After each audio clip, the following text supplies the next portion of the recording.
Hey guys, welcome to the Couple Nurses podcast with your hosts, Peter Findero and myself, Matt Slarchik. This is a podcast where we tackle hot nursing topics and current health news, one conversation at a time.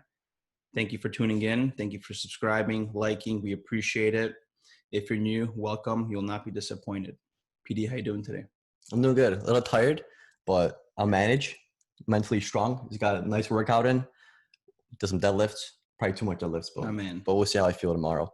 But today, guys, we'd like to welcome Andrea Dalzell, also known as a seated nurse. She studied biology and neuroscience in college while earning her bachelor's degree in nursing. Andrea was diagnosed with transverse myelitis at the age of 5 and began using a wheelchair full-time at the age of 12. She's an advocate and inspiration to many nurses around the world. You can find her on her Instagram at The Seated Nurse. How's it going, Andrea? It's going good. How's it going? It's going pretty nice weather. It's supposed to be very nice this week in Chicago. So if you want to go to the beach, highly recommend it. I will. So I have so many questions. Where do we start? So give us a little background of the diagnosis that you had to face at an early age, and then the struggle when it became to starting nursing school and all that. Yeah, so at the age of 5, I was diagnosed with transverse myelitis, and it sounds really scary, but it can be. And for me, it took away my ability to walk. It's literally my body attacked my spinal cord, and my spinal cord's nerves were exposed. And we all know when the spinal cord nerves are exposed, they damage. So I'm considered to be an incomplete paraplegic, which is why I use a wheelchair now. I've used the wheelchair full time since the age of 12. And I think 12 for anyone is a critical age. We're like finding our voice, we're finding out who we are, we're hitting puberty, right? Everything is happening at that age. And I don't know if it was a blessing or a curse at that time to have it, because it gave me my insight to what life was going to be like, right? So I had to learn to adapt my disability to what I wanted to do in life, who I wanted to be, kind of find my voice. And I found it while having a disability versus, experiencing life at an older age and then having to like reset on who I wanted to be, right? So you asked about nursing and how it all played together. Well, for me, I didn't always want to be a nurse. When I was in high school and I was going through everything, I used to tell my doctors all the time that I was going to come back and sue them. I had every intention of being a lawyer. And I was coming back for every doctor who ever put me through any amount of pain. And one of my doctors actually attended my graduation and wrote in my memory book, "Please, anything but a doctor." I think he knew I was really serious about coming back after him. So in college, I was studying, like you said, bio and neuroscience in hopes of becoming a doctor at one point. And in auditing medical school classes, I realized that the medical model just wasn't for me. I didn't fit the model. I didn't like treating people as a disease process or looking at them as a disease process. And therefore kind of shifted gears, and nursing is how kind of came to the forefront and where I wanted to be. And when it came to nursing, did you think that you weren't able to do it because of the disability? Like, what are the hardships that you faced when it came to maybe starting the program, where you kind of like looked upon and things like that? So I didn't like do nursing because I saw other nurses with disabilities. Like, I definitely did not see anyone that looked like me. It wasn't like a deciding factor. I just knew that it was something that I wanted to do and I was going to do it. And I've always had that gung-ho attitude, whereas I thought I was going to do it, I'm going to go do it, and I'm going to figure out a way to get it done. Whereas I had no idea the amount of struggle that I was going to face just getting into the program and staying into the program. So I actually didn't have too many problems getting into the nursing program because my program went based on grades. I didn't have to interview beforehand. I didn't have to meet with anyone beforehand. I just needed to take a pre-entrance exam, send in my grades, and hopefully beat out the competition to get a spot. And I did that, got in, and on orientation day, which is mandatory, I show up and my professors kind of like pull me out of class and are saying to me, "We don't think you can be a nurse. Wow. We're not sure how you're covered to be a nurse with your disability. We don't know if hospitals will accept you. You can leave for the day and we'll get back to you." Well, because of the fact that, I know what the ADA means, the Americans with Disabilities Act. I know how it covers in education. I had that prior knowledge. I was like, well, I'm going to stay for orientation day, and afterward we can figure it out, because I knew if I had left, they can use that to say, well, she didn't make mandatory orientation without prior consent or whatever, and then say that I couldn't start that semester. So I wasn't going to fall into that trap. Wow. And how was it like doing clinicals, for example, with like, being in a wheelchair? Because I've honestly, you are the first person we are interviewing that has something like this. So it's very interesting because I've done travel nursing. I did multiple contracts. I worked at multiple hospitals. I've never seen anybody like this. So it's truly an inspiration. Yeah, so it was a major learning curve, right? So for everyone, just like how you said, you've never seen someone with a disability or even a wheelchair user on the floor of any contracts or any hospitals that you worked at, right? So for me, it's the same thing. I've never seen someone in my position doing the job. So for me, it was a lot of research. I knew I wasn't the only one, and I couldn't have been the only one. So I needed to find those connects that have done these jobs before. Even in getting into the program, and then, having that fight with these professors thinking that I couldn't do it, I was researching, and we found like some nurses on YouTube that was like, she was a nurse, she went through nursing school in a chair, and we didn't have all the details, and we knew that it was going to be the learning curve, but we knew that somebody had done it before, so they were willing to give me the chance.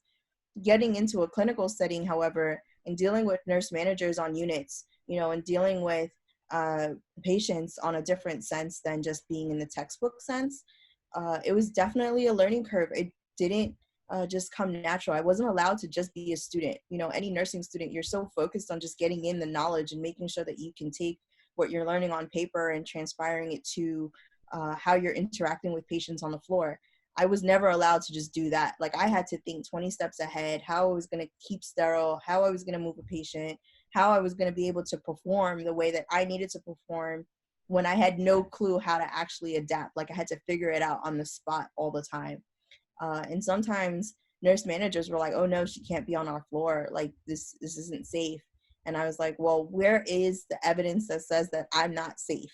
We are an evidence-based practice. Yes. Show me where it says that I can't do the job. And if you can't find it, then at least let me prove that I can do it, and then we can discuss whatever needs to be changed later. Mm-hmm. Yeah, so you being like a public speaker, like an advocate, what are some of the tips that you offer for nurses that are struggling with like a disability and trying to become nurses? Like, how do you help them get through it so they could kind of achieve what you've achieved? Well, at first, know your own limitations, right? You have to know what your limitations are and how far you're willing to push past them. Because someone's going to look at you and put their own limitations on you, and you have to know that your limitations don't stop on what someone else's perceptions are, right? You need to know how those no's are going to affect you, because obviously every no is going to come as like a dagger, and it's going to hurt, and you just need to know how you're going to get over those, right? If you're going to stay stuck by one no, then nursing obviously isn't going to be for you, because we hear no just as nurses all the time, right? So we advocate for ourselves all the time. We advocate for our own patients. So if you don't know your own limitations, there's no way that you're going to be able to advocate for someone else's and their own limitations and how they're going to push past that, right? So definitely key to know those limitations and know how you're going to overcome those limitations, especially when perceptions are ever shifting. The second part of that is just making sure that you know the law and what laws are behind you. So if you are going to be accepted into a program, know that if you're accepted, they can no longer deny you've already been accepted, right? So now they have to make those accommodations 110%, no matter what, because the ADA covers everything in education. When it goes into the workforce, it's a little bit different. It now becomes reasonable accommodation. So know how those laws also help back you up.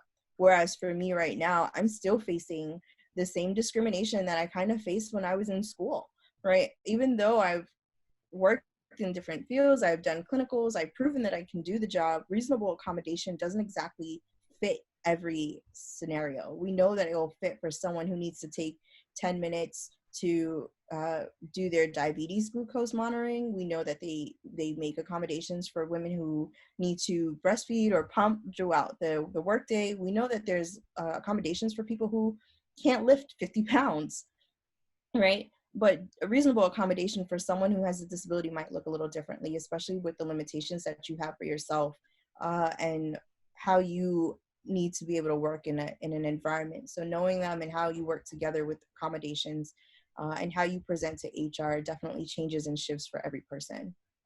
So you kind of paved the way for yourself in the unknown, right? You kind of had to make your own path, make your own trail. No, you didn't have any like role models in a way to kind of like look at, correct? So because of the knowledge that you've gained through all this, how are you advocating for the future nurses that are going to be going into the field with a potential disability? So my advocating right now really is based on, one, programs not turning away people with disabilities, whether they have a hearing impairment, limb difference, amputation, they're in a seated position like I am, like, don't turn them away. Like, nursing is so multifaceted that we don't have the luxury of turning away nurses at the door, right? We really don't. We're coming up on a shortage. We don't want this shortage to be even worse, especially when people with disabilities are the largest and fastest growing minority in the world. That means that people with disabilities are going to be coming to the programs in droves because that's what they know. That's where their family has been. You know, they know that they're capable of doing it. And maybe it's just a love of nursing. Some of us have that innate instinct to be a nurse when we're young, and then we grow into that as we're older. I didn't have that. I grew into nursing a little bit later, but for some, nursing is like that passion that burns from 3 years old. Right? And are we really going to turn them away at the door? Like, that doesn't make sense, especially when we have informatics, we have desk nursing, we have case management. And for those nurses that want to be at the bedside, it's learning what those accommodations will look like. And how do we ensure that those accommodations play out in a safe manner?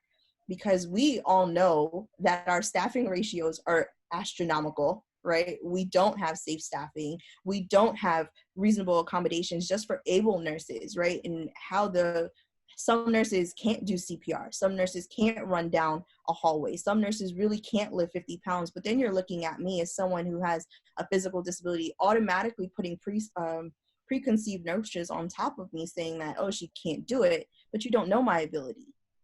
And then you're putting me up against someone who you're saying does have these capabilities, but you really don't know. You're just judging off the fact that they're standing up, or judging off of the fact that they have, 4 working limbs. Maybe they don't all work correctly, but you're assuming that they have 4 working limbs, right? So the advocacy really just spans for everyone, because now, let's say you acquire a disability on the job at a travel contract. How does that play out for the rest of your career? Are you just going to be shoved behind a desk? What if you're more than capable of going back to the bedside? Mm-hmm. What do those accommodations look like? And safe nursing ratios, staffing ratios, making sure that we have a reasonable amount of patients to nurses also plays a big role in that. Why are we giving nurses 8 patients when they have multiple comorbidities all the time? I love it. It's like you're giving a voice to us to empower us, because we as nurses, we always get the short end of the stick, right? And we're always getting tossed around. And I hope, for the future generations, and it's 2020 now, I think we do need a little bit more empowerment, especially after dealing with the whole COVID storm, that we need to change healthcare. And it all starts from us, because we are the front line, just like your shirt says, right? You have amazing mental toughness. I'm wondering, like, where did you find your inspiration at an early age, or who did you kind of look up to with everything that was happening in your life? My mental toughness comes from my parents, and I'll be completely honest there, not to sound cliche or anything, but my parents are immigrants. They came to this country, and at a young age, my parents were facing a child that acquired a disability, right? And here my parents are trying to make it in the world, trying to set a life, the American dream life, right? And now their daughter is facing a disability that is going to be life-changing to both of them, and they had to deal with it. They had to figure it out. And at a young age, my parents said to me, like, if I don't figure it out, like, as if they weren't there, then who is going to help me? right? So it came from them trying to say, okay, there's a flight of steps. What's going to happen if no one's there to get you down or get you up? What do? And my parents were always there to like support me and pick me up when I was down, but they were really strict on making sure that I got a job at 14 and that, my grades were high, and that when I was sick and I needed to take care of myself, like what action was I going to put in place to ensure that, I was taken care of, and making sure that, God forbid, they weren't here tomorrow, that I had a plan and that I knew what I was doing, and that there was going to be a team around me that I put into place because they gave me those directions from the very beginning, knowing that, God forbid they left this earth tomorrow, that I needed to be taken care of. And if someone wasn't there, that I could do it for myself. Yeah, we're very similar because we're immigrants as well. We came from Poland, and like our parents' main goal was, once you're 16 or 15, you get a job, and then once you get a job, you go to school and you get education. Because our parents didn't go past high school, so they didn't really have any kind of further education. They just do like manual labor jobs and things like that.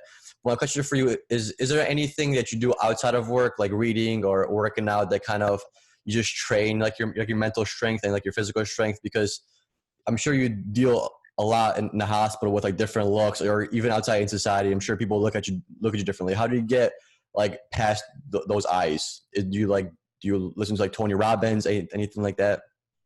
So I work out. So when I was going for nursing, I took up boxing because I knew that I was going to need the stamina to be able to lift patients, do chest compressions from the seated position, right? Boxing is just one of those workouts.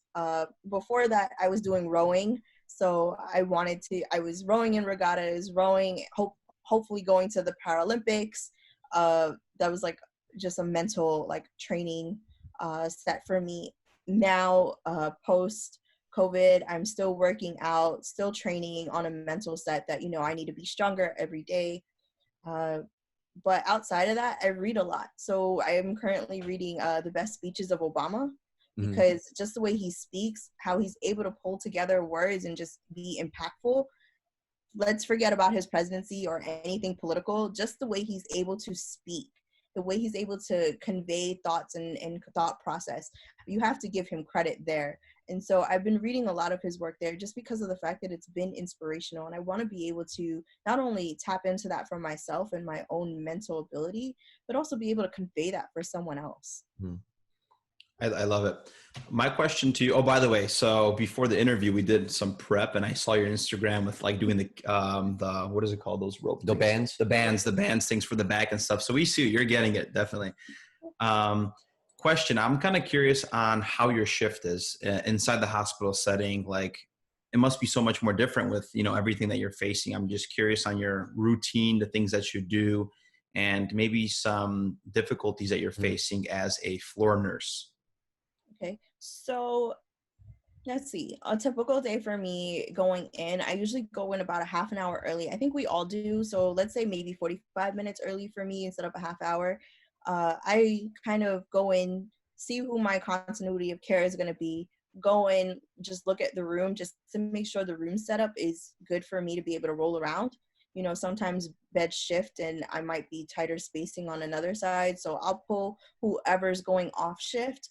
Or if we're doing report, I set the room up the way I like it before off-going shift leaves. That way I'm not interrupting anyone else who's getting report, right?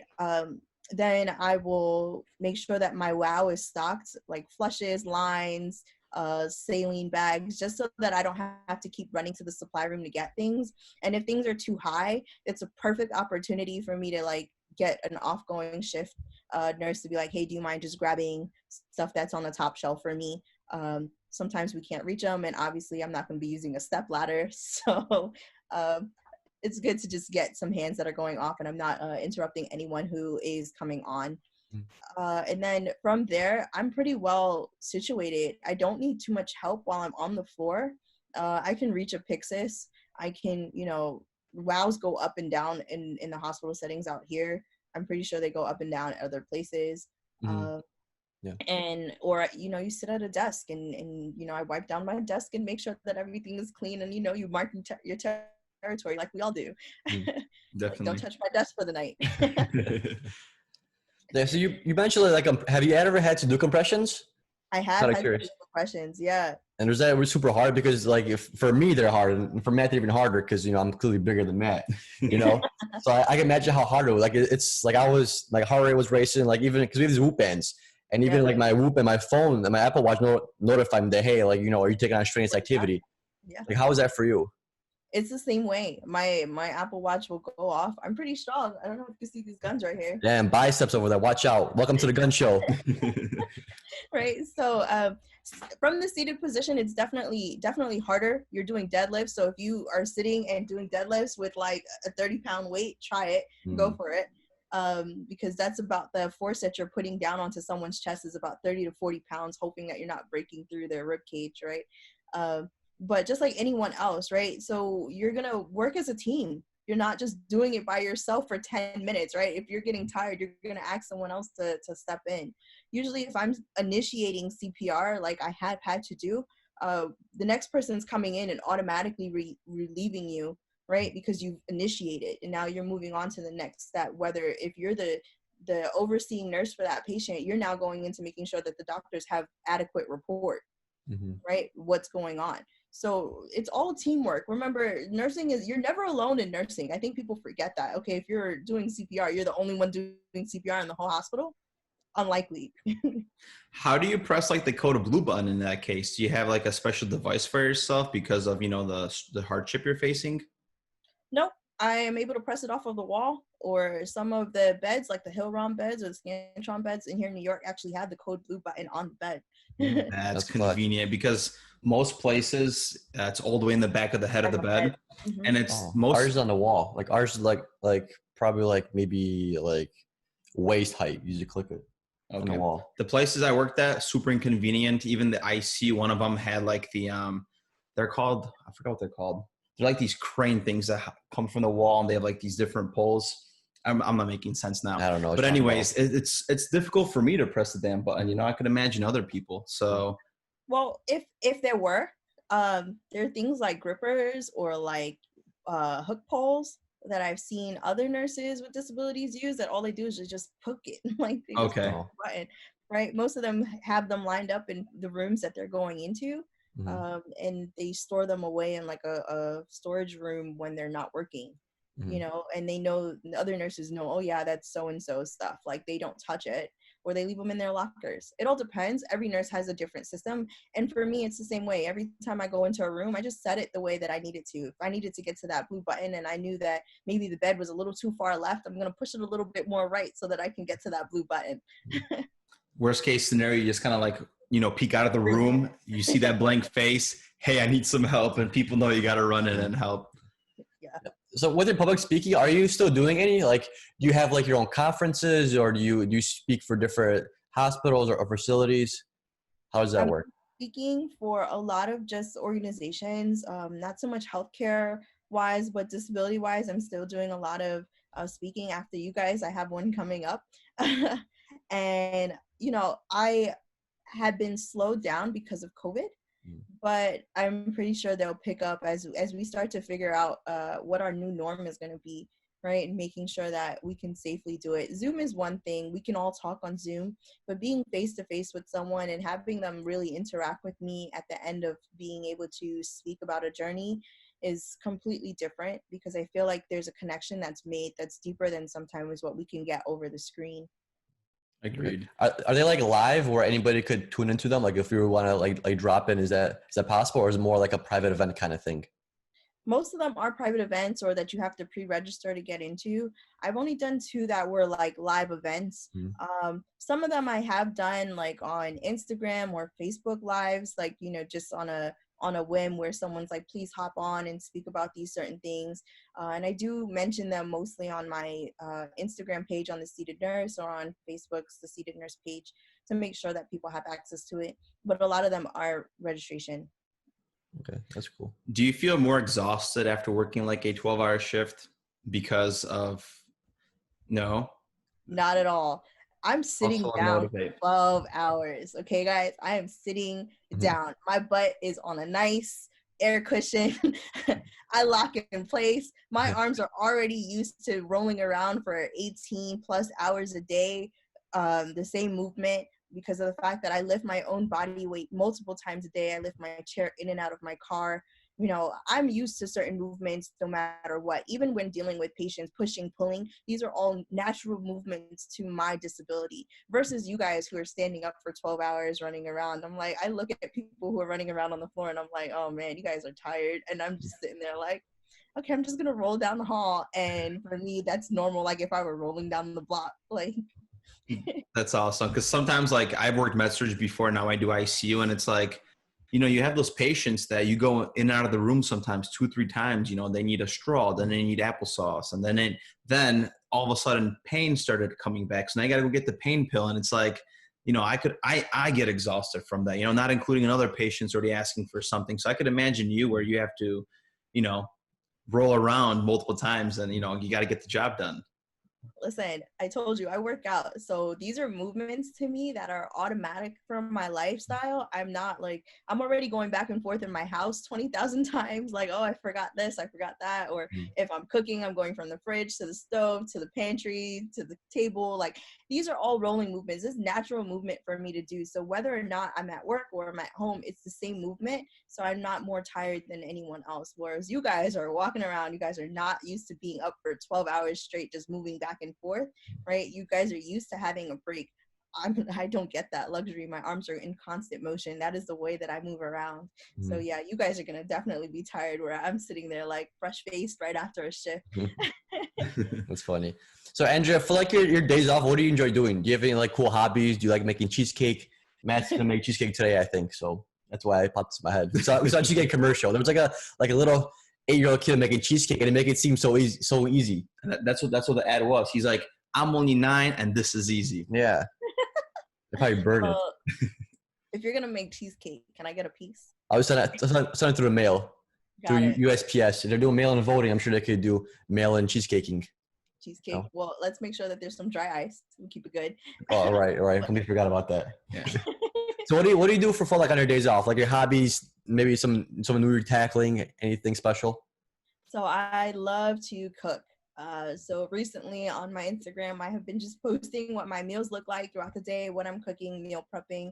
Those are things that I just find mental like reprieve. Like I don't have to think about it. It's something that I am natural at doing. It's stuff that I love to eat. So, and who doesn't like to eat anyway, right? And you finish cooking and you get to taste your food and you're like, So I love to cook. That is definitely a big hobby of mine, looking up recipes, learning from like different cooking shows, trying out different recipes, making my father eat everything that I make so he tells me if it's good or not. Outside of that, like I said before, I love to read. So big reader, love to escape through reading. And the more fun side of all of that is playing Xbox. So I am a gamer. We do PS4. We're not very Xbox in our thing, but not to talk shit, but yeah. What do you play, like Call of Duty? Call of Duty, yeah. Business. That is so cool. Yeah. We're about to hop on around one of these days because Call of Duty is a multi system. Mm-hmm. Do you do like Twitch streaming or anything, or that's just your hobby? It's just a hobby. Mm-hmm. I've never done the streaming or anything else. I just get on, especially like a stressful day, something that I had no control over. You have control over a game, right? So like get on a game, run a map, fun times. She said run a map. Yeah, she knows what's happening. Like it's crazy how there's so much like vulgarity from little kids on Call of Duty. Like sometimes like a kid, like this young kid will talk so much shit, you're like, you don't know what to say back. Like you're trying to talk shit back and you just don't know what to say because he's just hitting you so hard with those disses. You're just like, yeah, I'm just gonna pretend like my mic is dead. So it'd be great. But yeah, you ever thought about like streaming on Twitch? Have you ever like looked up Twitch or anything like that? I haven't, but now after this, I'm gonna have to, huh? Yeah, that's something me and Peter are working on right now. We use Streamlabs and we kind of set up our background, and for the future, we're trying to make our interviews completely live. So meaning they're going to be live on Twitch, YouTube, and Facebook. Nice. And as well, you could also hop on as well and game up and do other things. So yeah. Okay. Or you can make a recipe book. You call it the Seated Chef, like your Instagram, the Seated Nurse, the Seated Chef. Now we're getting into entrepreneurship, right? Yeah, I'm gonna patent that name. I'm gonna make it a copyright. So if you want, you can buy it off me. Okay. Yeah. Make sure you purchase a .com URL already. Yeah, real quick. I'm wondering, so do you meditate or anything? Like, what do you think, if you were to tell another nurse, what are like the biggest things from like the mental standpoint that maybe you need to becoming a nurse, getting into nursing, or facing any hardships? So that's where working out for me really grew my mental stability, right? When you're working out and you start to feel that burn, you're automatically wanting to give up. You automatically want to stop, right? And when you have a goal in mind, you push past that burn, right? So for me, meditation is just when I'm working out, right? I'm really thinking about how am I going to push past that burn, especially when it's getting more intense and more intense and you just really want to drop that weight, or you really just want to stop. For you guys it would be running, for me it would be like stop rolling, stop pushing against turf, like I'm over it. It's like, okay, I can do this and I can do this, and stop saying I can't, because once you put out those words I can't, then you can't do anything. You're putting that out into the universe. So I'm very careful about the words that I'm using, especially when it comes to me and what I am able to do, and making sure that people around me are using words that are affirmative versus negative, right? We're not looking at things as in a negative sense. We really are trying to figure out how to best make sure that something can happen, right? And if you're really thinking that something can't happen, then you're never going to think about the possibilities that can make it happen, right? We're going to automatically close the door to it. So someone who's wanting to be a nurse or wanting to live a dream, like start putting out those affirmations that that dream is going to happen, those things are going to happen, and how you're going to achieve them. And the only way to know how you're going to achieve them is if you fail, right? Because then you've tried something and it didn't work, so now you got to try something else. And if you say, oh, I can't do this, then you're not going to try something else. It's going to be stopped right at the first time. That's what I always wonder, is like, why are we so predisposed to like negativity? Because you're very self-aware of this, right? When you talk to other people, when they're being negative or they're putting themselves down. A lot of people are not aware of this. And I wonder why it's such a human behavior to always feed off negativity. Even the Facebook algorithm, there was a study that showed that people crave negativity. The posts that are more negative based get more likes and shares and comments. So why as a society we have this issue where we're just latching onto negativity? Yeah, it's crazy because like you guys talk about the mental aspect. Like you can remember more vividly, more clearly when someone hurt you compared to when they made you happy. Yeah, it's completely right. Like I don't know why we hold on to this negativity and these negative thoughts over like positive thoughts. Like I'm not sure if it's like an evolutionary thing or I think my negativity kind of made us survive longer because we're more defensive. But it's actually really interesting to like think about, maybe do some research on it. Yeah. That would be good research. But I think that just in general, we do thrive off of negativity, but negativity is everywhere because we're based on numbers. Our whole society is based on our value point. How much value do you bring? And if you don't bring it, then bye, we're moving on past you, versus actually cherishing someone's differences, different worths, different value points, right? We're not valuing the people at the bottom, we're valuing the 1% at the top. We're not valuing the jobs that, like a garbage man versus someone who's a doctor. The garbage man is just as important as the doctor, right? We don't place a value on just human life and experience. We're placing a value on what you bring, versus just looking at someone else and saying you deserve to live the life that you want to live and however you want to live that life, and not us saying that you can't live that life because of whatever preconceived notions that we have about that person, right? So when you are already predisposed to negativity because of the value that's placed on you, then we're going to thrive off of that.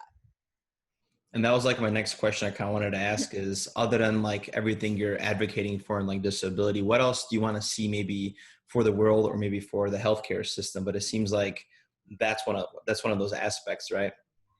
Definitely one of those aspects. I think the other part of that, like if I had the one wish, what would it be?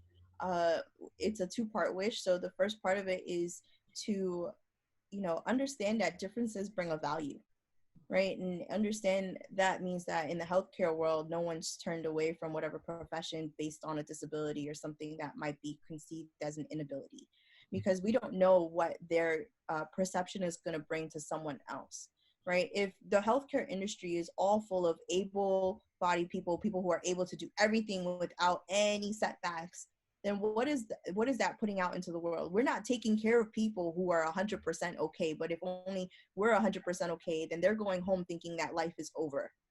They're going home thinking that at the moment that they're being cared for and the moment that they survive or get through their diagnosis, that's it. Because life is ending, I no longer have value because I need to be 100% fully functioning in order to bring value to the table. It doesn't work like that, right? And then the other part of that is if we were to have like a medical model that starts in school that actually allows for people with different disabilities and abilities to come together and create an educational platform that transcends just school and goes into the working profession.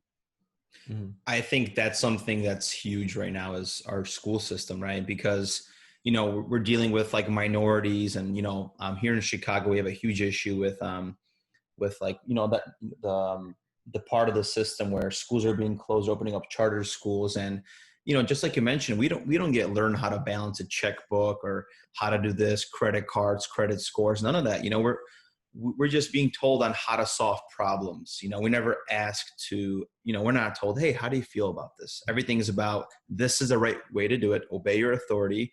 And I hope we have a change in our educational system, not only for that, but to provide education for the people that are not educated or the parents that are not educated, you know, because that's where our issues are stemming in society. Like you have a family that's low income, you know, they raise kids and they kind of raise them the same way that they were taught, you know, and they don't know any better. So then those kids are going about things and doing the same thing. They raise kids and it's like this domino effect. We need to kind of pierce society in like the low income and help them, you know, and we're only kind of focused on, just like you mentioned, the rich and what's happening, and they're just being left aside.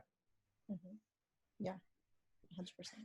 Have you ever like felt burnout, Andrea? Because we talked about like the medical model and viewing the patient more as like a disease process and just trying to solve the problem. Because I feel like burnout plays a big role into that. I feel when nurses are more burnt out, they're less social to their patients and are more just stuck in a routine where assessment, meds, and then whatever the disease process is, we like lose that connection where each kind of patient is standardized with their disease instead of being like one unique individual. Have you ever like felt burnt out? And what do you do to get out of that burnt out phase?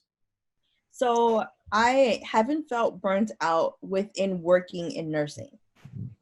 Wait, I backtrack. I did when I was a case manager, doing case management, because for someone with a disability and knowing what case management actually means to that person, getting the equipment that they need at home, getting PT, OT, podiatry, whatever it is within the home service, and then being denied like with Medicaid, Medicare, knowing that that was a potential for my own life at some point, it killed me to refer denials over to the patient. I could not do that job. Like those nurses that do that, man, I understand the jadedness that comes from it, you know, because it's the job, but I burnt out quickly. Within 7 months, I was out. I couldn't do it. But then on the flip side of that, right now, I've been facing a lot of burnout, just going through the interview process and hoping and praying that, you know, I got the opportunity to work on a floor. Right. I was able to get a contract during COVID. I worked as an ICU float nurse. I worked on, you know, a med surg unit. I worked on a clean unit. I worked on a COVID unit. And here I am post COVID here in New York, and I can't get a job on a hospital unit because I'm back to square one where people are looking at me like I'm incapable or I'm an infection risk. Or the moment I'm rolling into the interview, there's automatically this notion that I can't do the job, or I might need too many accommodations. Why put me at the forefront when they can get another nurse that's perfectly capable of doing everything without an accommodation, whether if they know I need accommodations or not. So, you know, I've been facing a lot of that burnout just more recently, and just saying, you know what, I needed to stop interviewing because it was taxing my own mental health. I realized that I can no longer just keep going into these interviews and trying to prove myself and keep getting these no's. I went through 76 interviews before COVID, and I'm already up to 100 if you wanted to add them all up now post-COVID. And I'm like, why am I still in the same boat when I've already been given the opportunity and already was able to prove that I can do the job? Mm-hmm. I mean, that's discrimination. That's unfair. Yeah. And the thing is how can we, solve that? Yeah, it's crazy how in the medical field, like, we can't adapt to something like this. Like, it's a while to think about. Like, I'm not sure if it's like a financial burden. It's ridiculous. Like, we're medical professionals. Like, we're there to serve everyone, and we can't even, or managers or corporations or hospitals can't even like serve their nurses. Like, it's crazy to think about. Like, we're in a field where everyone's accepted, and we tell our patients like everything's gonna be okay. We just have to adjust this in your life, but like on the back end or on the flip side, like, hospitals don't want to adjust themselves. Yeah. Like, it's ridiculous. Like, I don't know. Okay. Lots of words. Lots of words. Have the whole term, nurses eat their young. Yeah. Did you have to face that at all as a floor nurse, especially being a new grad and especially with everything that you have to deal with? I think that my personality was able to address the elephant in the room before I was able to be eaten, so to speak. Love it. Because like I know how to really have the persona to say, well, you can't talk to me any way you want to, but I am here to learn, and I'm also gonna stop you from throwing preconceived notions onto me before you throw them. Like, we're not gonna have this conversation. Please allow me to have the communication with you before you try to, slam me or try to say like, I'm doing too much. Like, I can tell you one night for sure where we were so super short staffed, and I had 10 patients plus an admission coming, and we were all just slammed. There was only 3 nurses on the floor, 30 beds. Like, think about Jesus. that, right? And then about to get 31, and I was getting the 31st patient. And, I turned around, and even though I had so many patients and doing an admission, I kept asking all of the other nurses, do you need help? Right? I know that I'm overwhelmed, but I'm still asking if you need help. So that kind of levels the playing field now, right? So if you're not asking me if I need help, then I already know that you're one of those people that just cannot handle working as a team, right? So therefore, if you can't work as a team, this shift is going to be hell, right? We know that. And when I'm that type of person to ask if you need help first, 9 times out of 10, that person's going to turn around and see that I'm doing something or see that my hands are full and say, hey, do you need help? Right? It's kind of this shift. If you are willing to give, you're going to get back. And I do that from the very beginning of getting onto the floor. Like, that's it. That's the way that I approach it, and hope that others approach it back.